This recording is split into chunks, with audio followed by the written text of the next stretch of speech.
La 4G by Telma vous présente Ni Vava. Retrouvez vite vos outils disponibles chez notre showroom et site internet www.batimax-mada.com. Batimax, la qualité au meilleur prix. Manulchanao ni Fampalalambavao. Le pack Gold incluant l'internet 4G en illimité, plus 35 chaînes TV à 189 milliards seulement, le box Wi-Fi et le décodeur sont offerts. Blue Line. Manulchawanao ni Vavao.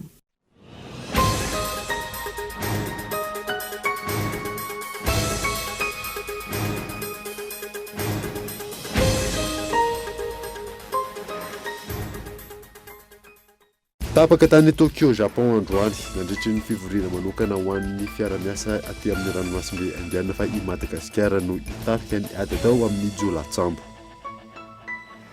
Natolotra tamin'ny fomba ofisialy androany ny Papa Mobile, fiara izay vita avy eto Madagasikara, hitondra Papa François mandritra ny fitsidiana eto amintsika nanomboka ny 4 septambra ho avy izao. Omeny orinasa Karenjo amin'ny fiangonana katolika ity fiara ity aorian'ny fitsidiana.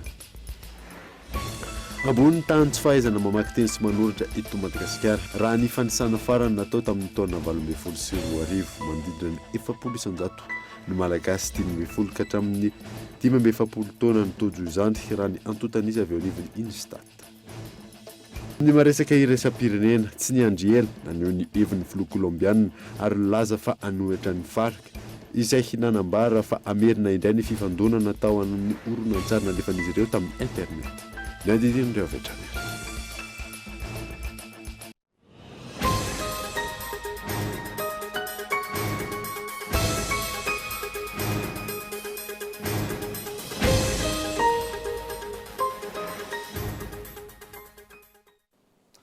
Fanary toko lasy tompoko vafotoana vaovao eto amin'ny Kultivika manasanao anaraka izany hatramin'ny farany.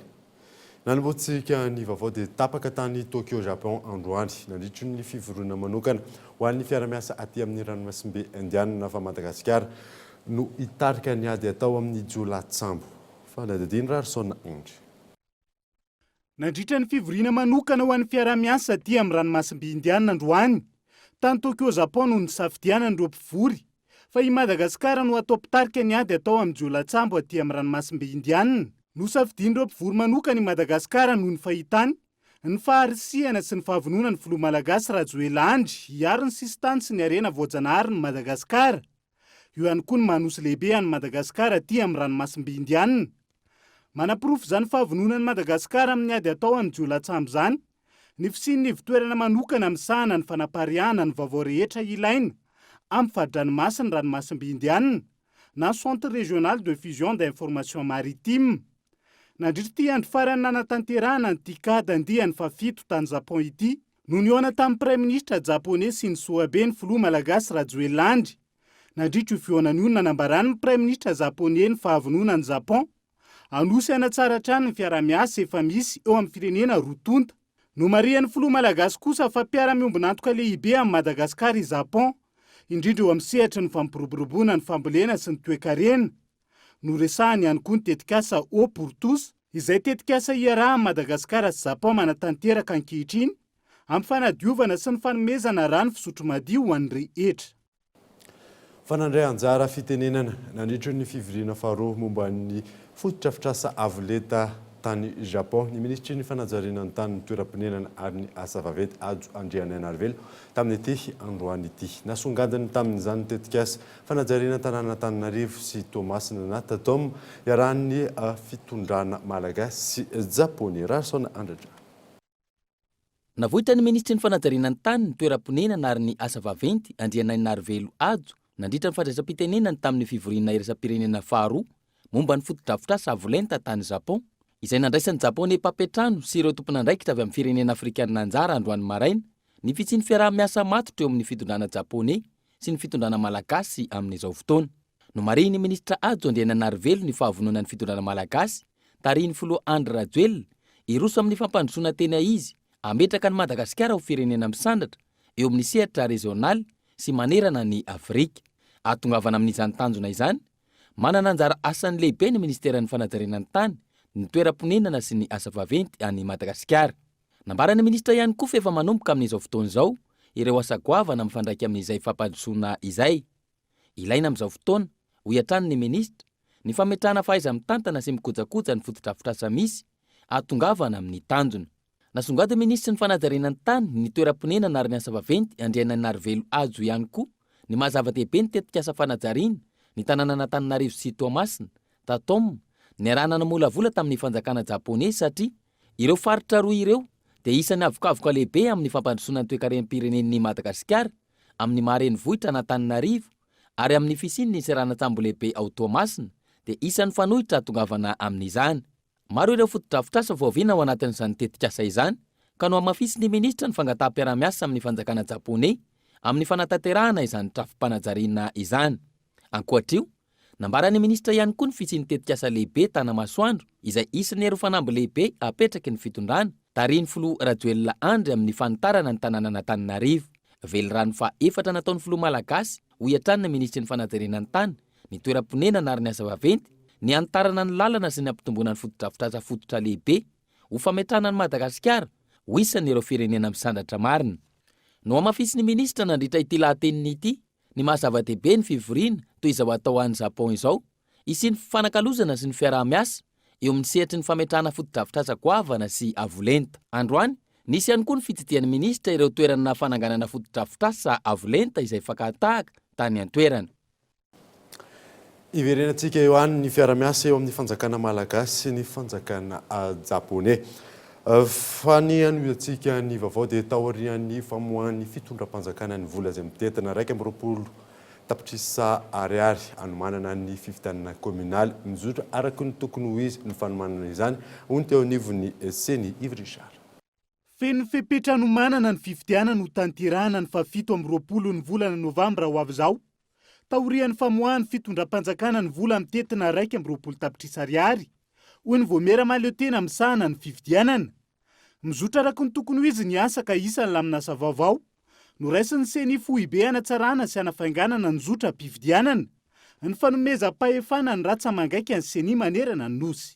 Ohatra ny ho famoahana ny listry ny kandida ho voatazona sy ekena ilatsaka ho fidiana dia ny solotenan'ny Seny any amin'ny distrika ihany no homena fahefana hamoaka an'izay.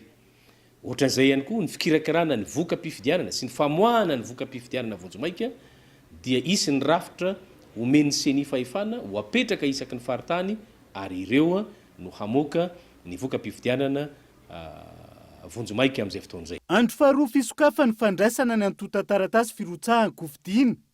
Marisarisa ny kila ny fametrahany kandida ny antota-taratasy ny anivony Birao Novek. Isan'ny mbola tsy nandraisany izany Novek ny Antananarivo Avaradrano sy Atsimondrano nanaovana fanadihadiana. Hatreto aloha izany dia mbola tsy misy ny antota-taratasy, mbola tsy misy ny nanatitra ny dosia fa ny kandida manerana 26 commune efa maherin'ny 10 no mandalo maka ny antota-taratasy ny dossier rehetrarehetra ilaina ahafahana mirotsaka ho kandida maire sy conseiller communal.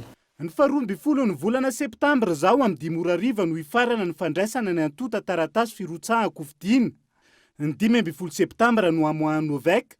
Ny lisitra ny kandida ny ekena ilatsa kofidiana sy anombohany atsapaka larana hoentin'ny kandida amin'ny bulletin tokana. Ny 15 ny volana Novambra no anombohany fampelezan-kevitra izay haritra 20 andro. Ary ny 19 Desambra no amoahany Seny ny voka-pifidianana feno vonjomaika. Ny 14 ny volana Janoary 2024 no amoahany fitsarana misahana ny ady amin'ny fanjakana isaky ny faritany ny vokatra ofisialy.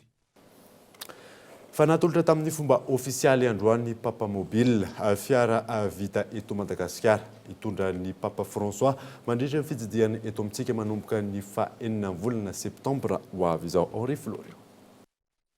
Naseho tamin'ny fomba ofisialy androany tetsy amin'ny trano fonenan'ny Inonsa Apostolika monina sy mainsy eto Madagasikara ny Papa Mobile. Ity ny fiara Papa Mobile izay itondra ny Papa François amin'ny fitsidihana ataony eto amintsika. Naneho ny fisaorany orinasa malagasy ihany koa ny Inonsa Apostolika amin'ny mifanomezana ity fiara ity. L'annonciature et les Saint-Sièges. Ny annonciature sy ny Saint-Siège dia nanaiky ny ampiasa tolotra izay nataon'ny mpanao fiara malagasy Karenjy izay efa nanao Papa Mobile tamin'ny fahatongavan'ny Papa Joany Paul faharoa 30 taona lasa izay. Etony tiako ny maneho fisaorana ny orinasa Karenjy izay nanaiky ny fiarah-miasa sy ny fanatsarana ny vita malagasy. Ny Papa Mobile izay vokatry ny fahaizana sy ny fahazotoany vahoaka malagasy ary fanehoana ny tanjaka sy ny fanantenana eo amin'ny vahoaka malagasy. Raha ny hevitro ho faly ny Papa François iarahaba ny vahoaka malagasy eo amin'ny Papa Mobile Karenjy izay nahafahana mampiasa olona maro. Donc la réalisation a permis de faire travailler des personnes nécessiteuses. Ndoa mafisin'ireo tompona andraikitra ihany koa fa efa milamina amin'ny ankapobeny ny fandraisana ireo kristiana avy amin'ny diocèse 120 manerana ny Madagasikara. Efa niomana moa zany ny archidiocèse n'Antananarivo ary isaorana azy lehibe any amin'ny isa-paroasy nanaovana amin'ny fandaminana andray ny diocèse tsirairay misy diocèse 120 ivelana Antananarivo dia efa voatsinjara sy voalamina. Ny tamin'ny voalohany dia hoe indray andro mialohan'ny fiaonana no andraisana azy ireo kanefa rehefa nidinina amin'ny lafin'ny fitaterana dia hita fa maro ireo avy any amin'ny faritra no avy tsy zaka indray mandeha dia afaka mandray arak'izay andro ifanarahany lay toerana mandray sy lay mpandrindra any amin'ny diocèse zany efa mifandray izy ireo efa mifanome fotoana hoe ny vagy voalohany rovina ny tonga, ny vagy faharoa rovina ny tonga ary rovina ny miala ihany koa. Mazana 2 nataony Karenjy ny Papa Mobile ampiasain'ny Papa François hitsidika ny Madagasikara ity. Tahaka ny mahazatra sy ny fahita matetika amin'ny fitsidian'ny Papa Ray Masina ireo firenena maro maneran-tany, fiara tsy laitram-bala no mitondra azy. Ho antsika eto Madagasikara kosa, ny safidy fiara tsy misy izany ny Papa François raha ny fanazavana hatrany. Omeny ny orinasa Karenjy ho an'ny fiangonana katolika ity fiara ity, aorian'ny ny fitsidiana ataon'ny Papa François eto Madagasikara izay. Tontolon'ny fanabeazana dia ny Cisco Nantalasy Sambava no efa namoaka ny valim-panadinana CPE. Tsara ny vokatra amin'ny ankapobeny ho an'ireo Cisco ireo vinavinaina ny alahady. Ariva ho avy zao kosa ny ivoaka ny eo anivon'ny Cisco Antananarivo renivohitra. André Florian. Manomboka mamoaka ny valim-panadinana CPE ireo Cisco manerana ny Madagasikara amin'izao fotoana izao. Omaly tamin'ny fitora no namoaka ny azy ny ao amin'ny Cisco ny Antala ao Antampo-tanàna. Ankoatra izay, efa namoaka ny azy ihany koa ny Cisco Andapo. Tsara ny vokatra amin'ny ankapobeny. Izy tena affiché zany tamin'ny tafito omaly. Ny centre Mahery Fosy sy ny centre Angondo ihany zany selon le centre ville eto. Le nivoaka omaly. Centre Angondo zany eo amin'ny 74,51%. Ny centre Mahery Fosy zany dataka kely eo amin'ny 64%. Raha ho an'ny Cisco Antananarivo renivohitra indray kosa, efa mirosa amin'ny fandikana ny notiny Europeanitra amin'izao fotoana izao. Mizotra mpilaminana izany. Amin'izao fotoana izao zany dia ny fampibirana ao anaty solosaina ny notiny mpiadina no atao hoe tia-tambarana indrindra, no atao hoe travail de transcription. Nanomboka omaly filakandro izy io, nanomboka tamin'ny roa teo eo zany ny tena napiditra ny notiny mpiadina ireo dia everina hoe ezahana nanatra tsara anazy any amin'ny alahady anany farafatara ezaka nefa izay fa miankina amin'ny fahasarotana sy mety mbola hoe mety incident kely mety avoaka azy amin'izay na tsy. Ny alahady izao no vinavinainy ivoaka ny valim-panadinana CPE eto anivon'ny Cisco Antananarivo renivohitra raha ny fanazavana hatrany. Lafim-baovao hafa kosa indray dia manohy ny fametrahana ireo siterna mitondra rano eto Antananarivo renivohitra ny orinasa JIRAMA ary miara-miasa amin'ny UNICEF UNICEF. Nampivory ireo ben'ny tanàna sy ny sefokotany eny amin'ny faritra avaratra andrefana ary ny faritra atsimon'ny Antananarivo ny maraina teo ny ministry ny rano, ny angovo ary ny akoranafo. Fotoana izay ny anony ny ministra tompon'andraikitra ny olona ny ainan'ny vahoaka amin'ny fahazahoana rano fisotro madio.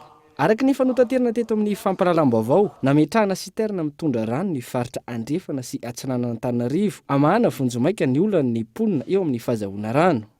Androany no hitarina izay faritra isitraka ny fahazahoana rano izay ka nametrahana siterna mahazaka rano iray alina litatra ihany koa ny eny amin'ny faritra avaratra andrefana ary atsimon'ny Antananarivo. Ka ny tompon'andraikitry ny fokotany no hitatana sy andrindra ny fitsinjarana ny rano amin'ny vidiny mitovy amin'ny eny amin'ny paompy. Efa misy ny paikady napetraka ny ministera sy ny orinasa JIRAMA tsy hatapaka ny fitsinjarana ny rano eny amin'ireny siterna ireny raha ny fanazavana.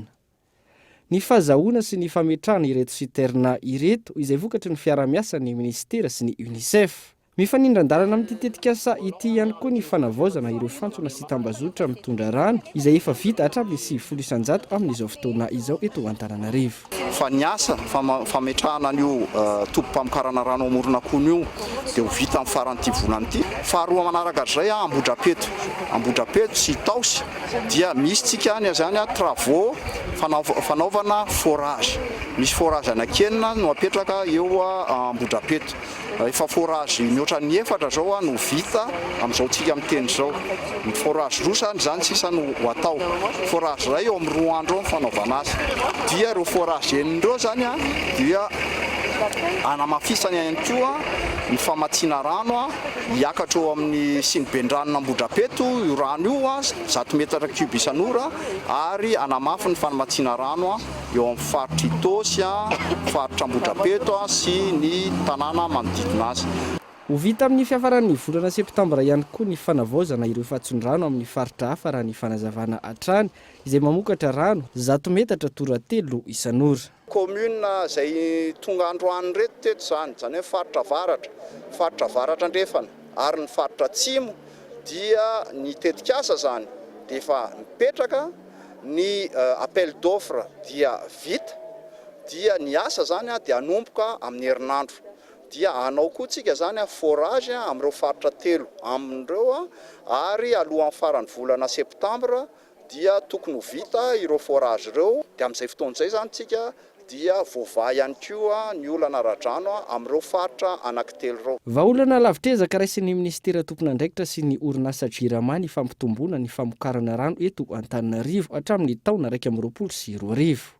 Ho fanatanterahana izany, misy ny fiara-miasa ny fitondram-panjakana malagasy amin'ny mpamatsy vola avy any ivelany toa ny vondrona Europeana izay amatsy vola mitetina 70 tapitrisa euro anamafisana sy anatsarana ny famatsiana rano eto Antananarivo.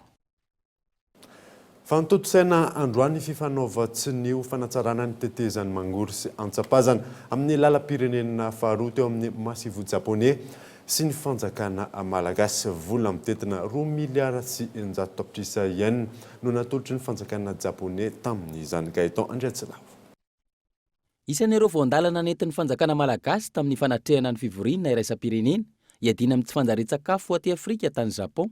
Ny fanaovatsony tetikasa ho fanatsarana ny tetezany mangory sy antsapazana amin'ny lalam-pirenena faharoa teo amin'ny masivo japonais sy ny fanjakana malagasy amin'ny alalan'ny ministry ny Raharahambahiny. Vola mitetina 2 miliara sy 100 tapitrisa yen, izany hoe manodidina ny 70 miliara ariary no natolotry ny fanjakana japonais ahafana manantanteraka izany. Amin'izao fotoana, tery ary tsy afaka hifanenan'ny fiara ireo tetezana roa ireo, tanjona araka izany ny antarana azy ireo, ahafahan'ny fiara mifanena ary isy ny trottoir ahafahan'ny mpandeha an-tongotra manohy ny diany. Ho amafisina ihany koa ireo tetezana ireo ka tsy hisy intsony ny ahasy ny tebotebo an'ireo fiara vaventy mivezivezy amin'ny lalam-pirenena faharoa iny. Raha 4 metatra sasany sakany amin'izao fotoana, ivadika ho 7 metatra izany, miampy trottoir 2 metatra sasany amin'ny sisiny roa. Raha ny vinavina, ny volana martsa 2022 no amtana ny antsapazana ary ny volana novambra 2022 hatrany no amtana ny mangoro. Mifandray amin'ny fanitarana ny seranatsambo Tomasina ihany koa ity tetikasa ny fanaovana sony ity. Antony tsy maintsy mifandraika amin'ny fanitarana ny seranana, ny fanitarana sy ny fanatsarana ny lalana, ahafana mitatotra ireo entana. Miankina amin'ny hafanganan'ny fitaterana no ahafana manafaingana bebe kokoa ny fifanakalozana, izay miteraka fampandrosoana araka ny voafaritra ao anatin'ilay tetikasa tatom. Tsy voavoalohany ny firenena japonais nanamboatra tetezana teto Madagasikara. Nanomboka ny taona 1970 sy 1970, misa 9 ny tetezana namboarina tamin'ny lalam-pirenena faharoa sy ny lalam-pirenena fahafito. Faniompana tamin'ny fampahafantarana ny mpanjifa ny mahazava-dehibe ny famindrana antota taratasy ny varavarana misokatra izay nataony sampandrarahany fananantany sy ny fandrefesatany Yves Richard. Manoloana ny endrika fisolokina samihafa mandidina ny sehatra ny fananantany eto Madagasikara, tsy tokony hijanona amin'ny taratasy fanamarina amin'ny mpandovana ny mpandova tany ray. Io no nivoatra nandritra ny varavarana misokatra no manana ny sampandrarahany fananantany sy ny fandrefesany tany ho an'ny mpanjifa androany. Maro ny tombony azo amin'izany hono ny fanazavana. Amin'ny ankapobeny le olona zany efa tany vita titry efa tsy mametraka problema ka raha mividy izy dia tsy maintsy ny tanjona dia hoe afindrana azy any amin'ny ilay izy mpividy. ny mpandova indraindray no tsy dia te hisahirana loatra fa hoe fa na dia maty aza ny dada ny soratra ny amin'ny dada be a dia io no miteraka olana indraindray rehefa teoriana be zany voafindra dia izay no mahatonga anay anetana anay zany a ny mpanjifa na ny vahoaka malagasy amin'izao fotoana izao hoe tokony ho afindra anareo reny satria ho sahirana anareo noho izay zavatra izay mantsy nahatonga ilay famindrana amin'ny alalany atao hoe prescription acquisitive. Tanjony varavarana misokatra ihany koa ny fanantonana mivantana ny mpanjifa hanafoanana ny mpaniera anatin'ny sehatry ny fananantany. Toy ihany koa ny fampatsiahivana ny fikarakarandro antota taratasy fanamariana telo manapirofo ny fananantany. Raha manao fanajariana na fanametisa milala eo amin'ny tany anankiray ny olona izay heverina fa tompon'io tany io dia tsy tanteraka hatramin'ny farany nefa ny zo fototra izay tokony hanana ny tsirairay eny ampelantanany raha vao resaka fananantany dia tsy misy afa-tsy izay pirofo izay ny titre na cadastre ary ny faharoa izay ny anivon'ny commune dia ny certificat foncier na ny atao hoe karatany. Lohahevitra hafatrany no entiny sampandrarany fananantany sy ny fandrefesan'ny tany isam-bolana ampionana mivantana ny mpanjifa sy ny mpiasa ny sampandrarany fananantany sy ny fandrefesan'ny tany hanatsarany ity sehatra ity. Tonga eto amin'ny fotoana ny dokavarotra isika aoriana izay ny atatsika ny tontolon'ny analphabétisation sy alphabétisation eto Madagasikara. Eo ihany koa ny fifanaovatsy ny mpiara-miasa teo amin'ny vondrona Star sy ny musée de la photographie. Rehefa avy eo ary.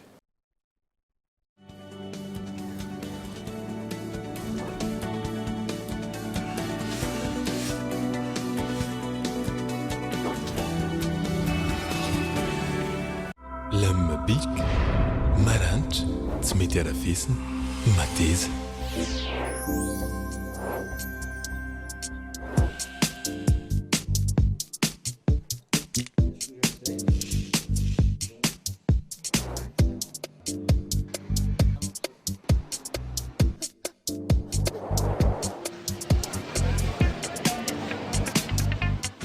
Bic, isanandro. Oui, appel vers tous les opérateurs.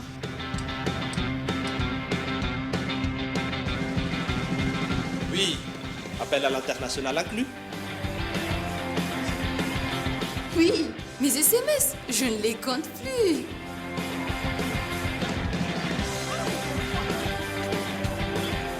Et oui, l'Internet à la vitesse 4G. 0,5 arrière par seconde vers FAF et Club First. 1 arrière vers Telma et 3 arrière vers les autres opérateurs. Vous aussi, soyez First. À partir de 10 000 arrières, First Premium. Et découvrez toute la gamme First sur www.telma.mg ou rendez-vous en Telma Shop. Telma, ça feed que numéro 1 Malagasy. Alors, quoi de neuf, mon enfant? Rafael Nadal a encore gagné. Il fait 41 degrés à Paris et 12 degrés en tir à Oh. Tu sais que les chiens peuvent détecter si tu as le paludisme en reniflant tes chaussettes. Mais comment tu sais tout ça? J'ai vu qu'on a Blue Line à la maison. Blue Line, c'est trop cool. Avec le pack Gold incluant l'Internet 4G en illimité, plus 35 chaînes TV à 189 000 arrières seulement, le box Wi-Fi et le décodeur sont offerts. Et en ce moment, gagnez jusqu'à 5 Go de bonus, valable 24 heures sur 24 pendant 30 jours pour les offres prépayées Internet. Blue Line. Geox, Puma, San Marina, Unisa, Tamaris, Guess, Minelli, JB Martin, Adidas, Fossil, Asics, New Balance et Ralph Lauren. Boutique Le Coin des Marques, un grand choix de parfums, montres, sacs et chaussures de marque. Alors, venez découvrir notre boutique Le Coin des Marques, des articles de marque pour hommes, femmes et enfants. Le Coin des Marques à Faravouch, téléphone 033 71 848 68. Les amis, c'est la rentrée. Ça va être la fête des bics. Vérifions que tout marche bien. Rassemblement.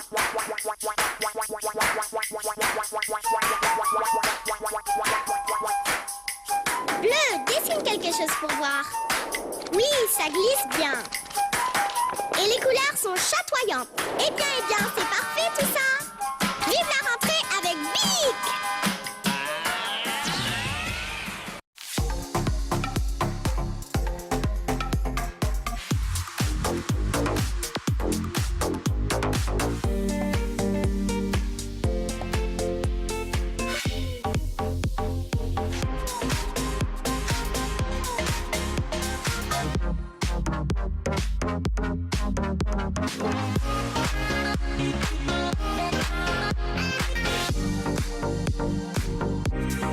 We love chocolate.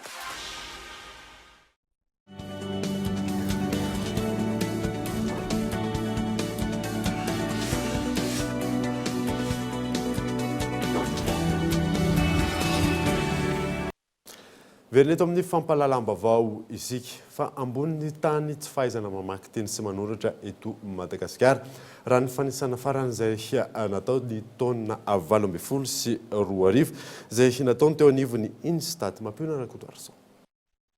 Raha ny fanisana nataony teo anivony Instat tao anatin'ny 3 taona, ny taona 13 sy 20, 14 sy 20 ary 20 sy 20 miaratsy hatrany ny toe-java-misy manodidina ny fahaizan'ny malagasy mamaky teny sy manoratra eto Madagasikara na ny alphabétisation. Nahitana fitombony hatrany ny tany tsy fahaizana mamaky teny sy manoratra ho an'ny salan-taona 15 hatramin'ny 17 taona raha ny fanazavana azo. Didina ny eo amin'ny 700 eo zany mbola analphabète lehilahy sy ny vehivavy 15-49 ans.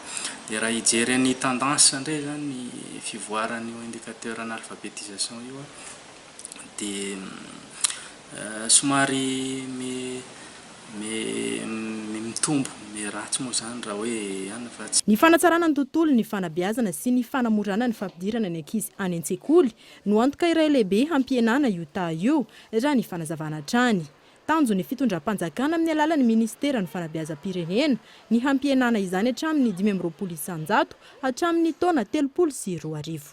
Araka ny fanadadiana hitantsika farany teo iny dia mbola ambony tany malagasy tsy mahay mamaky teny sy manoratra eto Madagasikara. Tonga eto amin'ny plateau Koly TV amin'ny ity ariva ity mampiona Rakotoarson hitondra fanazavana misy kokoa makasika izay miarabanao mampiona inona ny tena hoe azonao resana sy ny antotanisa azonao amafisina makasika izay tsy fahaizana mamaky teny sy manoratra izay atsika eto Madagasikara. Miarabanao David Anlalaina, miaraba ihany koa ny mpanaraka ny vaovao ny Koly TV amin'ity alina ity. Marina tokoa ny voalazany David Anlalaina teo fa tena hoe ambony dia ambony tokoa ny tany izay tsy fahaizana mamaky teny sy manoratra izay raha ny eto Madagasikara manokana, zany hoe hojerentsika araky ny salan-taona araky ny hitantsika amin'izao sary aseho antsika izao izay tany tsy fahaizana mamaky teny sy manoratra izay. Hojerentsika voalohany ao anatin'izany eo anelanelany taona 15 hatramin'ny 17 taona no ambony indrindra, zany hoe mananika ny 30 isanjato any ho any izany tany tsy fahaizana manoratra sy mamaky teny izany eto Madagasikara amin'io salan-taona io. Manarakaraka azy ao ny taona 15 hatramin'ny 17 taona ary ny taona 15 hatramin'ny 14 taona. Zany hoe raha jerena izay salan-taona izay dia ny olon-dehibe no tena lasibatra ao anatin'izay tsy fahaizana mamaky teny sy manoratra izay raha ny eto Madagasikara manokana, zany hoe raha tao amin'ny ankapobeny izany rehetrarehetra izany araky ny fanisana nataony avy ao anivony Instat tamin'ity taona 20 sy 20 iny dia miakatra hatramin'ny 70 isanjato ny tany tsy fahaizana mamaky teny sy manoratra. Ahoana kosa ary makasika le mifanohitra amin'izay dia hoe ny alphabétisation eto Madagasikara.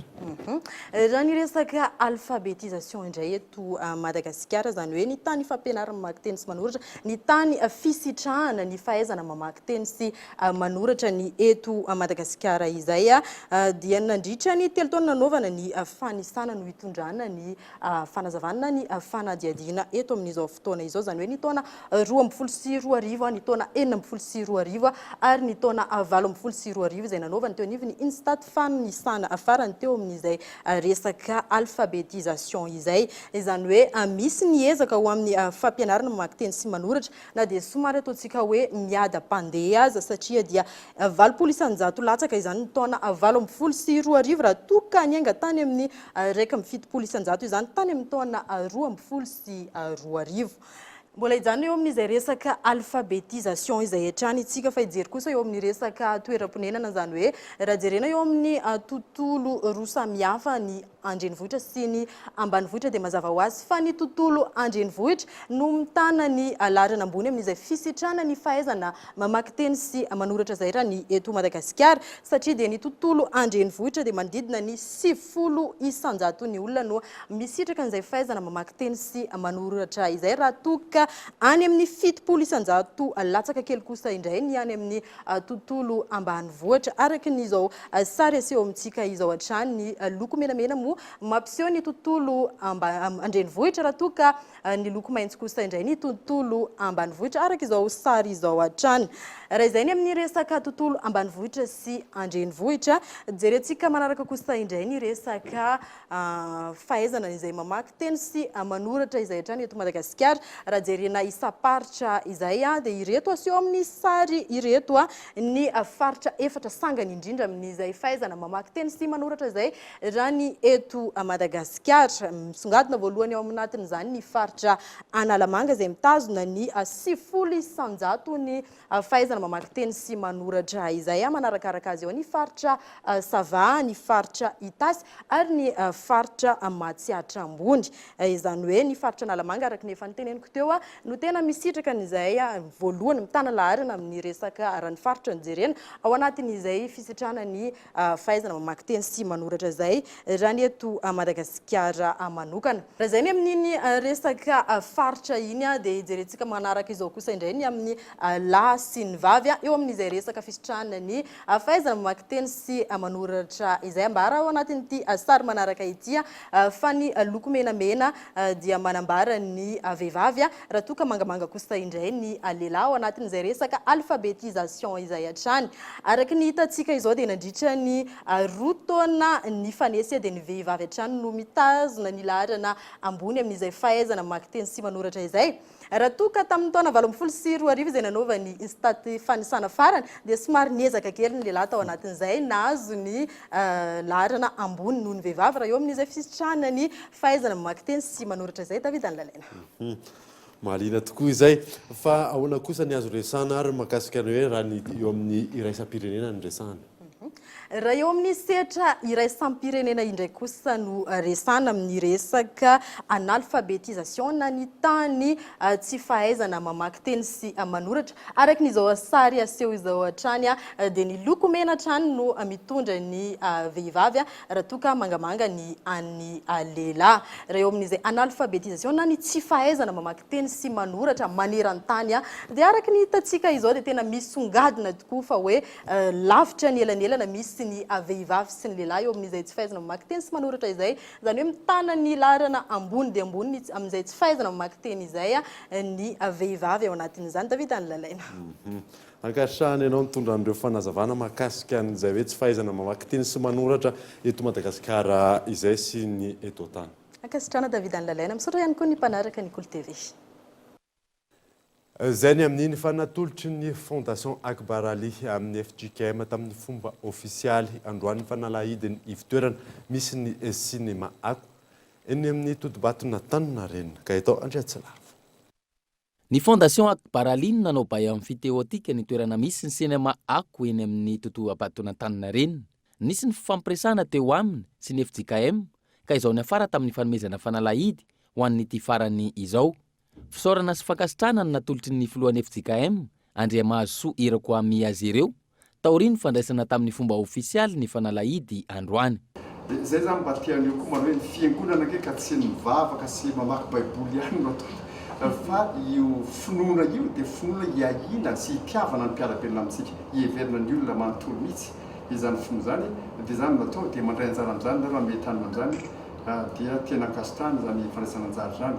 Mitohy amin'izany resaka fitsaboana sy anana samihafa izany moa dia tsy mbola hifanatona aminareo ihany zay satria manana tetikasa lehibe ny FJKM samihafa eo ampamitana ny dossier anangano ny hôpital FJKM isika izao dia zay tsy sarasara tompoka anatinareo tena lazaina mihitsy zany anatinareo zay miresaksika ny amin'izay fomba anohizana zao fiarah-miasa lezirao ary dia makasitraka anareo ny amin'izay rehetra azonareo atao alehoana ny voninahitr'Andriamanitra. Iray ihany ny tanjona ny anasoa ny mpiarabelona amin'ny lafiny rehetra na ho an'ny FJKM na ho an'ny Fondation Akbar Ali.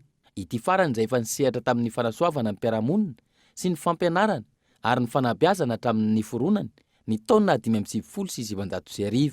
Ankehitriny efa mihoatra ny 7 alina raha ny vehivavy ny raisin'izy ireo an-tanana any amin'ny faritra Atsimo sy Andrefanolosy. Jerena manokana amin'izany ny Omamiadana. Isy ny fananganana ivitoeram-pitsaboana maromaro ka isan'izany ny eto Antananarivo. Ny centre eto Antananarivo moa zany dia manohy an'izay asa ady amin'ny omamiada ny vehivavy zay fa mbola nitoizana ihany koa satria misy fiarah-miasa amin'ny association tsara any frantsa dia misy centre de dialyse koa zany maimaimpona ho apetraka ao amin'io centre io zany eto Antananarivo. Eo amin'ny machine anakefatra eo aloha zany na anankidimy arakarak'izay fiodinao no appareil dialyse mipetraka ao fa misy maromaro mbola ho avy any dia ho aparitaka manerana ny Madagasikara. Dia zay zany no asa karakarain'ny fondation Barali zany zay hoe saika napetraka moa teo amin'ny cinéma io fa mitadiavana hevitra satria efa misy indray zany ny asa zay nangatahan'ny FTKM. Mitoetrany araka izany ny asa fanasoavana ny mpiarabelona ho an'ny fondation Agbarali raha ny fanazavana.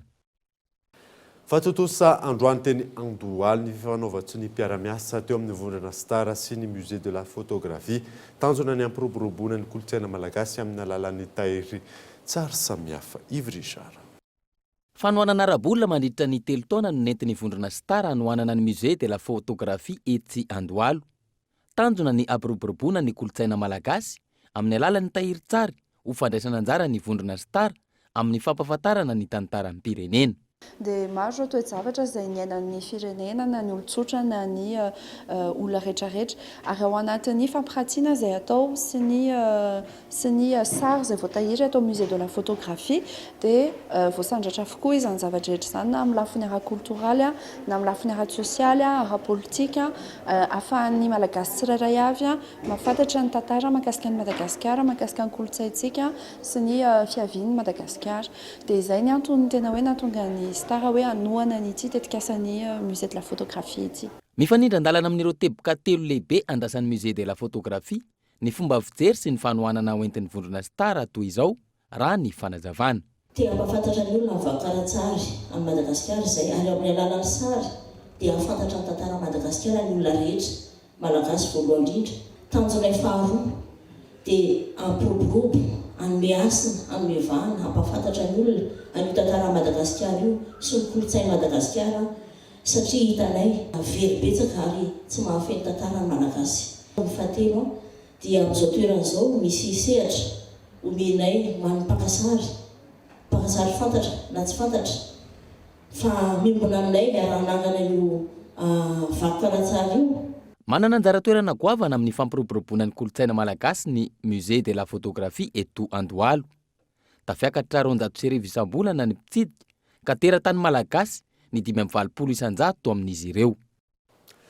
Ny votoatin'ny gazety mpiseho isan-kerinandro Madagasikara Matin Hebdo indray no tanterina aminao anatin'ity fanadadiana manaraka ity Gaëtan Andriatsilavo.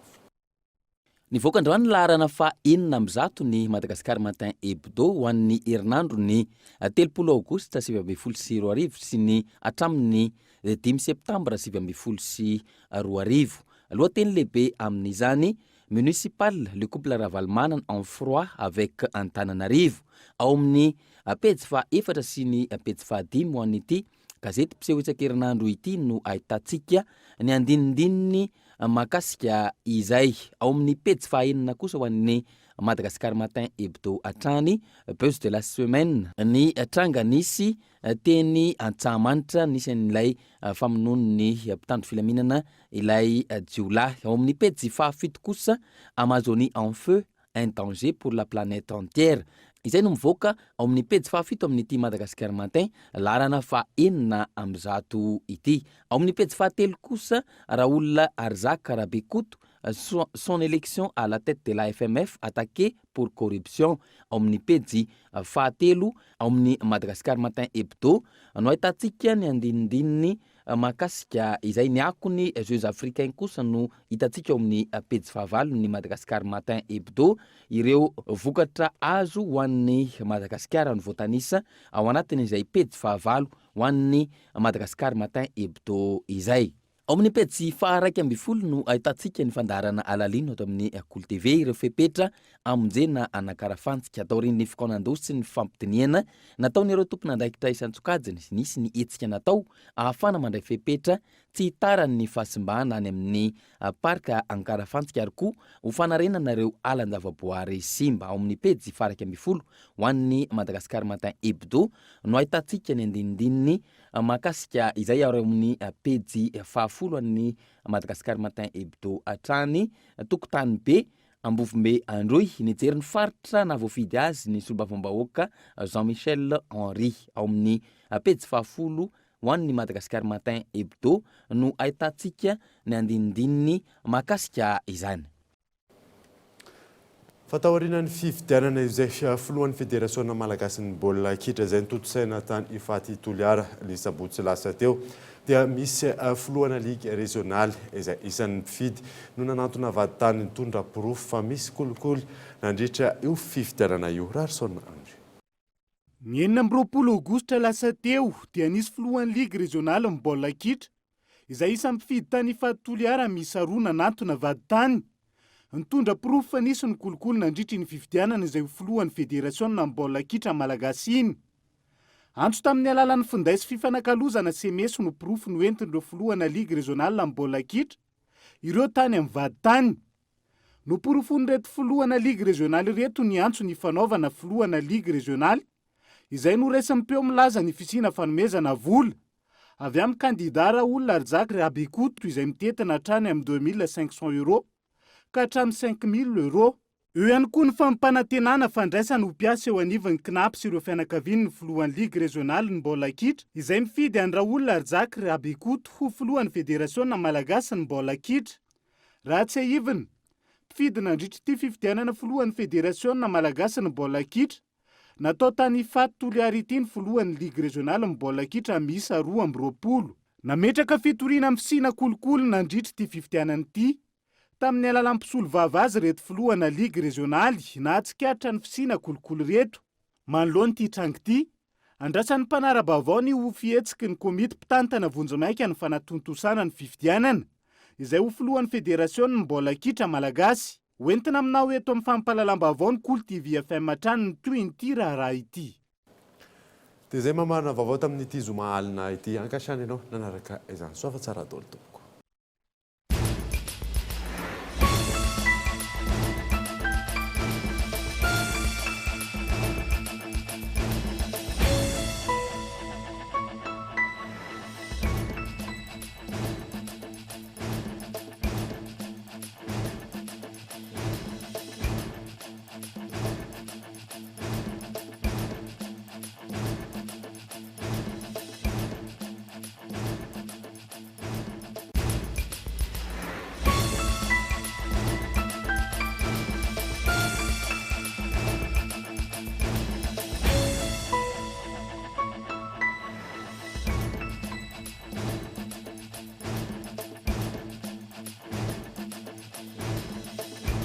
Le journal vous a été présenté par le Pack Gold, incluant l'Internet 4G en illimité, plus 35 chaînes TV à 189 000 $ seulement, la box Wi-Fi et le décodeur sont offerts. Blue Line.